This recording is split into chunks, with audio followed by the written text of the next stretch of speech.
Hi friends, आज मैं बात करने वाला हूँ ऐसे राजा की जिसने पूरी दुनिया के शासकों को और सत्ताधारियों को दिखा दिया कि सुशासन कैसे होता है, कैसे राज्य से गरीबी दूर होती है, कैसे गुनहगारों को प्रेम से बदला जाता है और कैसे निचले वर्ग को देश के मुख्य धारा में लाया जाता है, कैसे धर्म के नाम पर ठगने वाले लोगों को सबक सिखाया जाता है और कैसे देश में जाति के आधार पर टूटे हुए लोगों को जोड़कर एक मजबूत, विकसित और खुशहाल देश बनाया जाता है। उनका नाम है शाहू भोसले। जी हाँ, जिनको छत्रपति शाहू महाराज, राजश्री शाहू महाराज, कोल्हापुर के शाहू और चौथे शाहू के नाम से जाना जाता है। उनका जन्म कोल्हापुर राज्य में हुआ था। 1884 से 1922 के बीच वह एक छत्रपति और एक समाज सुधारक थे। ब्रिटिश शासन के दौरान शाहू महाराज ने आम लोगों को न्याय दिलाने और बहुजन समाज के संपूर्ण सामाजिक उत्थान के लिए अथक प्रयास किया। दोस्तों, मैं हूं पंकज दहाड़ और मैं इस वीडियो में आपको छत्रपति शाहू महाराज ने अपने महान शासनकाल में किए हुए उन महान कार्यों के बारे में बताने वाला हूं। आपसे मेरी गुजारिश है, वीडियो को पूरा अंत तक देखिए। वीडियो बहुत ही नॉलेजफुल और इंटरेस्टिंग है। इस वीडियो को बनाने के लिए मुझे काफ़ी मेहनत करनी पड़ी। दोस्तों, आप अगर मेरे चैनल पे नए हो तो मेरे चैनल को लाइक के साथ सब्सक्राइब करना ना भूलें और बेल आइकन के बटन को भी दबा दे। तो चलिए शुरू करते हैं फ्रेंड्स आज का ये वीडियो। साथियों, पहले शाहू महाराज के जीवन पर थोड़ी नजर डालते हैं। शाहू का जन्म कोल्हापुर जिले के कागल गांव में घाटगे परिवार में 26 जून 1874 में हुआ था। उनकी माता का नाम राधाबाई और पिता का नाम जयसिंह राव था, जिन्हें प्यार से अप्पा साहेब भी कहा जाता था। कोल्हापुर के राजा चौथे शिवाजी महाराज की मृत्यु के बाद उनकी पत्नी आनंदीबाई ने 17 मार्च 1884 में यशवंत राव को गोद ले लिया और उनका नाम शाहू रखा। 1889 से 1893 तक 4 वर्षों की अवधि के दौरान शाहू महाराज ने धारवाड़ में शैक्षिक और शारीरिक विकास किया। पढ़ाई के दौरान शाहू ने 1 अप्रैल 1891 को बड़ौदा के गुनाजीराव खानविलकर की बेटी लक्ष्मीबाई से शादी की। उस समय शाहू महाराज 17 साल के और उनकी पत्नी लक्ष्मीबाई 12 साल की थी। 2 अप्रैल 1894 को उनकी ताजपोशी हुई थी। राज्याभिषेक के बाद 1922 तक वह 28 वर्षों तक कोल्हापुर के राजा थे। 6 मई 1922 को मुंबई में उनका निधन हो गया। दोस्तों, शाहू महाराज ने बहुजन समाज में शिक्षा के प्रसार पर विशेष जोर दिया। उन्होंने प्राथमिक शिक्षा को कोल्हापुर में अनिवार्य और मुफ्त कर दिया। उन्होंने महिलाओं के शिक्षा का प्रसार करने के लिए एक शाही फरमान जारी किया। अस्पृश्यता को नष्ट करने की दृष्टि से उन्होंने 1919 में सवर्णों और अछूतों के लिए अलग स्कूल भरने की व्यवस्था को समाप्त कर दिया। जातिगत भेदभाव को खत्म करने के लिए उन्होंने अपने राज्य में अंतर जातीय विवाह को मान्यता देने वाला कानून बनाया। ईस्वी सन 1917 में उन्होंने पुनर्विवाह अधिनियम पारित किया, जिसमें विधवापन को वैध बनाया। राजनीतिक निर्णय लेने की प्रक्रिया में बहुजन समाज को शामिल करने के लिए 1916 में उन्होंने निपानी में डेक्कन रैयत एसोसिएशन की स्थापना की। वेदोक्त मंत्र जपने के अधिकार को लेकर वेदोक्त संबंध शाहू महाराज के शासनकाल में हुआ। शाहू महाराज एक ब्रिटिश अधिकारी फ्रेजर द्वारा शिक्षित हुए थे।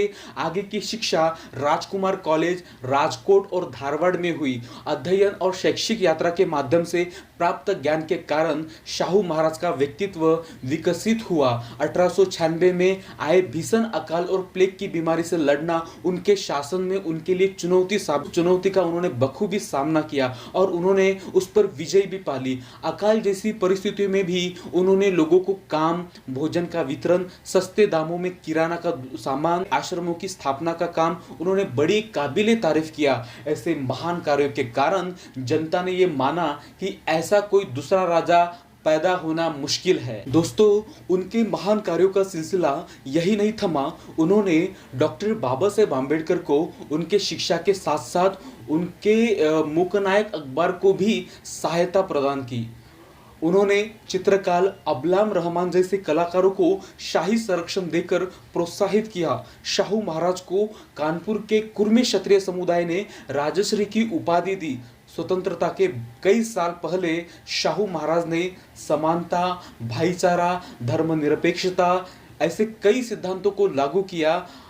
अपने करवीर संस्थान में सभी तत्वों के विकास के लिए समान अवसर उन्होंने प्रदान किया। यही कारण है कि उन्हें पूरे देश में महाराजाओं का महाराज कहा जाता है। शाहू महाराज ने अछूत और उपेक्षित समुदाय के लोगों के अधिकार और न्याय दिलाने के लिए अपनी पूरी शक्ति लगा दी। अपने पूरे जीवन में उन्होंने अपनी शक्ति का उपयोग समाज में जनता के अधिकारों को और न्याय को सुनिश्चित करने के लिए किया और यही कारण है कि वह एक लोक राजा तथा लोक कल्याणकारी शासक बने। शाहू महाराज ने लगभग 28 वर्षों तक शासन किया। शाहू राजा बहुजनों की शिक्षा के दीवाने थे, अतः कोल्हापुर में अनिवार्य मुक्त शिक्षा का कानून बनाया। उन्होंने 500 से 1000 की आबादी वाले गांव में स्कूल भी स्थापित किए और उन्होंने फरमान जारी किया कि जो माता पिता अपने बच्चों को स्कूल नहीं भेजते उनसे जुर्माने के तौर पर प्रति माह 1 रुपए का शुल्क लिया जाएगा। उन्होंने प्राथमिक शिक्षा को अनिवार्य और मुफ्त कर दिया ताकि कोई भी बच्चा शिक्षा से वंचित न रह पाए। इतना ही नहीं दोस्तों, शाहू महाराज ने अछूतों की आर्थिक स्थिति में सुधार लाने के उद्देश्य से अछूतों को आत्मनिर्भर बनाने का निर्णय लिया। इसलिए उन्होंने अछूतों को अपने स्वयं के व्यवसाय चलाने के लिए दुकानें और होटल स्थापित करने के लिए वित्तीय सहायता देकर प्रोत्साहित किया। अछूतों को सिलाई मशीन देकर स्वतंत्र व्यवसाय शुरू करने के लिए प्रोत्साहित किया और राजमहल के उनसे सारे कपड़े सिलवाना शुरू किया। इतना ही नहीं तो उन्होंने गंगाधर कांबले नामक व्यक्ति को कोल्हापुर के बीच चौक में चाय की दुकान भी खुलवा दी और खुद वो वहां पे चाय पीने जाया करते थे। समाज में अछूतों को प्रतिष्ठा मिलनी चाहिए। उन्होंने महार पहलवानों को, पहलवान चांबार को, सरदार अभंग को पंडित जैसी उपाधियां दी और अछूत शिक्षित युवाओं को तलाठी के रूप में नियुक्त किया। छुआछूत और उच्च नीचता को पूरी तरह से उखाड़ फेंकने के लिए 1919 में उन्होंने उच्च जातियों की और अछूत जातियों की अलग अलग स्कूलें स्थापित करने की प्रथा को ही समाप्त कर दिया। पाटिलों का कामकाज सही से चल पाए इसलिए उन्होंने गांव की भलाई के लिए पाटिल स्कूल, व्यावसायिक स्कूल, तकनीकी और कौशल शिक्षण स्कूल की भी स्थापना की। छत्रपति शिवाजी महाराज के विचारों और की विरासत को आगे बढ़ाने वाले एक राजा के रूप में उन्होंने अपनी पहचान स्थापित की। उन्होंने सामाजिक बंधुत्व, समानता, दलितों की मुक्ति और उपेक्षित भाइयों का उद्धार, शिक्षा, कृषि, उद्योग, कला, खेल और स्वास्थ्य जैसे महत्वपूर्ण क्षेत्रों में अद्वितीय स्वरूप के कार्य उन्होंने किए। उनका मानना था कि यदि पिछड़े लोगों को प्रगति की मुख्य धारा में लाना है तो उनके लिए आरक्षित सीटें प्रदान की जानी चाहिए। इस व्यापक दृष्टिकोण को ध्यान में रखते हुए 6 जुलाई 1902 को यह घोषणा की गई कि कोल्हापुर राज्य में 50% सीटें पिछड़ी जातियों के लिए आरक्षित होंगी और सिर्फ घोषणा ही नहीं तो इसे तुरंत लागू भी किया गया और संबंधित अधिकारियों से रिपोर्ट मांगी गई। शाहू महाराज के इस फैसले का उस समय कई उच्च जाति के नेताओं ने विरोध भी किया था। फिर भी अछूत जातियों के लोगों के लिए आरक्षित सीटें प्रदान करके सरकारी नौकरियों का निर्माण किया गया। उन्होंने कोल्हापुर संस्थानों में एक आदेश जारी किया कि अछूतों की स्कूलों, अस्पतालों, जलाशयों, सार्वजनिक कुओं, सार्वजनिक भवनों आदियों के साथ समान व्यवहार किया जाए। 1917 में उन्होंने पुनर्विवाह अधिनियम पारित किया जिसमें विधवापन को वैध बनाया। उन्होंने देवदासी प्रथा को रोकने के लिए एक कानून भी बनाया।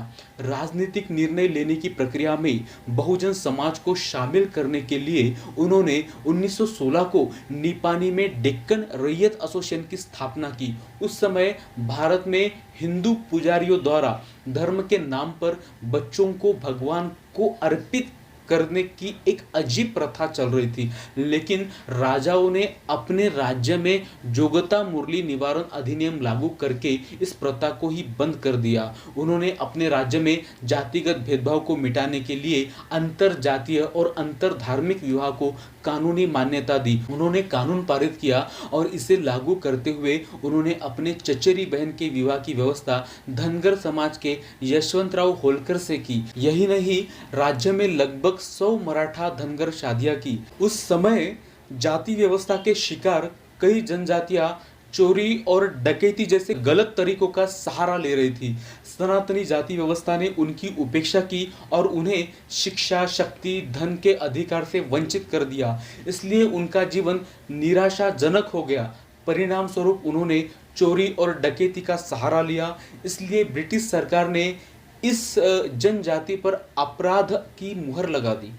उन्हें हर दिन गांव के मजदूर को सूचना देनी पड़ती थी। शाहू राजाओं को इन लोगों पर दया आ गई, क्योंकि वे वस्तुतः वंचितों के राजा थे। इसलिए शाहू ने उपस्थिति का तरीका बंद कर दिया। इन जातियों और जनजातियों के लोगों को एकजुट करके उन्हें अपराध करने से रोका, उन्हें राज्य में नौकरी दी, उनसे पहरेदार, रखवालदार, रथ के सारथी पैदा किए, उन्होंने घर बना के दिए। इस वजह से इधर उधर भटकने वाले लोगों के लिए आवास प्रदान हुए। इस वजह से रोजी रोटी की सुविधा हुई। परिणाम स्वरूप अपराधियों के रूप में पहचाने जाने वाले लोगों को समाज में इंसान के रूप में सम्मान के साथ मान देने जाने लगा। आज तक आपने ऐसे कई शासक देखे होंगे जो अपराधियों पर शासन करते हैं, लेकिन उन्हें प्यार से और स्नेह के साथ उनमें सुधार लाना, अपना बनाकर उनमें आत्मसम्मान पैदा करना, उन्हें सामाजिक दर्जा देना, ऐसे आपने शाहू महाराज जैसे दुर्लभ राजा ही देखे होंगे। वेदोक्त मंत्र जप के अधिकार पर वेदोक्त संघर्ष राजश्री शाहू महाराज के शासनकाल में हुआ। महाराष्ट्र में सामाजिक समानता के आंदोलन के नायक शाहू जी महाराज ब्राह्मणवादी व्यवस्था के खिलाफ यह एक तूफान ही था, जिसमें असमानतावादी ब्राह्मणवादी व्यवस्था की जड़ें हिल गई थी। इस मामले ने महात्मा ज्योतिबा फुले के सत्यशोधक आंदोलन को और प्रेरित किया। एक मायने में उन्होंने बहुजन अछूत समाज के समग्र विकास के लिए काम करते हुए महात्मा फुले की परंपरा को आगे बढ़ाया। उन्होंने सत्य प्राप्ति आंदोलन का सीधे समर्थन किया। राजश्री शाहू महाराज ने कोल्हापुर संस्थान में सत्यशोधक आंदोलन के प्रचार और प्रचार की महत्वपूर्ण जिम्मेदारी निभाई। बाद में कर्मवीर भाऊराव पाटिल ने इस आंदोलन के प्रसार और प्रचार की महत्वपूर्ण जिम्मेदारी निभाई। इसलिए उन्होंने शिक्षा के माध्यम से बहुजन समाज के समग्र विकास का सूत्र अपनाया। उन्होंने मानगांव परिषद में बाबा साहब आम्बेडकर को बहुजनों का नेता और भारत का अग्रणी नेता घोषित किया। महाराज ने बाबा साहब से भविष्य में दलित उपेक्षित समुदाय का नेतृत्व करने की भी अपील की। शाहू को पूरे भारत में आरक्षण के पिता के रूप में सम्मानित किया जाता है, क्योंकि उन्होंने अपनी संस्था में आरक्षण के माध्यम से सभी उपेक्षित समुदाय और अछूतों के लोगों को रोजगार देने की कोशिश की। सामाजिक न्याय की भूमिका लेते हुए शाहू महाराज सामाजिक समानता के लिए एक नायक की तरह रहे। शाहू ने कोल्हापुर राज्य में संगीत, फिल्म, चित्रकला, लोक कला और कुश्ती के क्षेत्र में कलाकारों को प्रोत्साहित करने का बहुत अच्छा काम किया। शाहू महाराज ने समय समय पर कोल्हापुर और बेलगाम के स्वतंत्र सेनानियों को वित्तीय और अन्य सहायता प्रदान की। शाहू महाराज और डॉक्टर बाबा साहब आम्बेडकर के अच्छे संबंध थे। डॉक्टर बाबा साहब ने पहली बार 31 जनवरी 1920 को साप्ताहिक द मूक नायक प्रकाशित किया था, लेकिन वित्तीय कठिनाइयों के कारण इसे बंद कर दिया गया था। लेकिन जब राजश्री शाहू महाराज ने इस पर ध्यान दिया तो उन्होंने तुरंत आर्थिक मदद की। दोस्तों, शाहू महाराज वो राजा नहीं थे जो ऐशो आराम और सत्ता के लिए लड़ते थे। ये लड़ते थे उनके लिए जो देश में कमजोर है। कमजोर हिस्से को उठाना देश के हर सत्ताधारी की जिम्मेदारी है। जरा ध्यान दीजिए, चाहे वो महिलाएं हो, चाहे वो जाति धर्म के आधार पे हो, कमजोर हिस्से को आगे बढ़ाना, सपोर्ट करना, तभी देश आगे चलेगा। खुशहाली आएगी तो फायदा सबका होगा। उनके काम की प्रशंसा करना मेरे पास शब्द कम पड़ जाएंगे। ऐसे राजा पूरी दुनिया में गिनती के होते हैं, परसेंटेज में।